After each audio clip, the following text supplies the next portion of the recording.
Okay, so we're going to take a look at paper 1 2016. We're going to take a look at question 2 next. So first thing is that we're told that Z1 is this complex number here, Z2 is this complex number here, and Z3 is a combination of those two complex numbers, and we're asked to find Z3. So let's do that now. So Z3 is going to equal 1 plus 3i, that's this part here, and we have to add on to that 2 times Z2, which is 2 minus I. So that's this part here. And when we add those together, we get 1 plus 3i plus 4 minus 2i. So I've multiplied out the brackets. Z3 is equal to 5 plus I.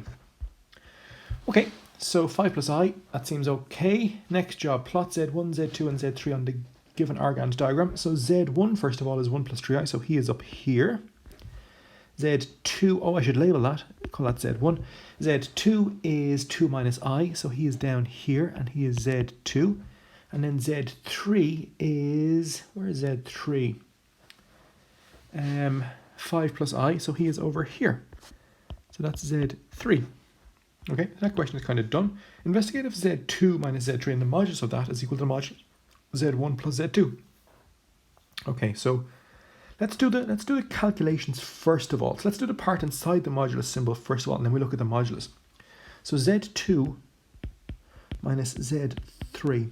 Let's see what that's equal to first of all. So that's going to be 2 minus I minus Z3. Where's Z3? 5 plus I. Okay, and that's going to equal, you know what, I will try and keep it up here in one row. So it's 2 minus I minus 5 minus I. So that's going to equal minus 3 minus 2i. So that is Z2 minus Z3. And then we're asked for Z1 plus Z2. And that's going to equal, Z1 is 1 plus 3i. 1 plus 3i plus Z2, which is 2 minus I. 2 minus I. And that's going to equal 3 plus 2i. And then we're asked to find the modulus. Okay, so we're asked to find the modulus. So we haven't actually gone near this thing here yet. We've only done the part inside the modulus symbols. So we have to put in our modulus symbols next. So modulus of that, modulus of that, modulus of that is equal to the modulus of that thing there. And those red lines, they mean the distance between this point here and the origin. So let's find out where minus 3 minus 2i is. Minus 3 minus 2i is down there somewhere. Okay, so he's minus 3 minus 2. And this point here is 0, 0. And if I wanted to find the distance between that point and the origin, well then I would use the distance formula. So I go into my distance formula and I go minus 3 minus 0 squared plus minus 2 minus 0 squared, and that's going to give me the square root of 13, I think, and that's going to give me square root of 13 is equal to 3.61 or something, 3.61. And then over here we're going to take a look at the modulus of this guy over here. So it's 3 plus 2i, so he is up here. So we want to work out that distance, and his coordinates are 3, 2. So we're going to go square root of 3 minus 0 squared plus 2 minus 0 squared. And that's going to equal to the square root of 13 also, and that's going to equal 3.61. And that would suggest that they are actually the same thing. So we have investigated and they are the same.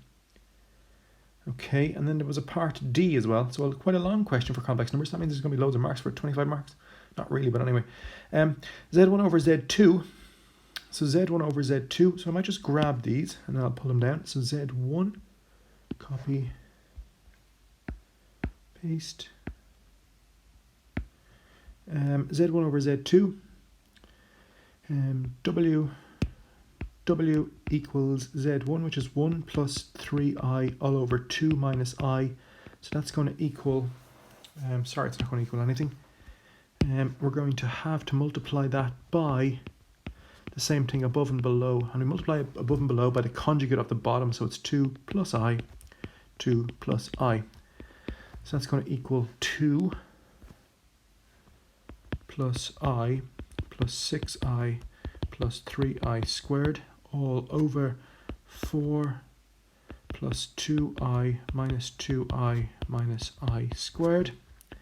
And that's going to equal 2 plus 7I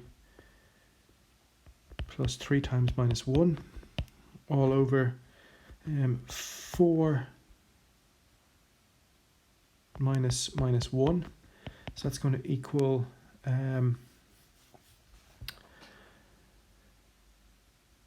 minus 1 plus 7I all over 5.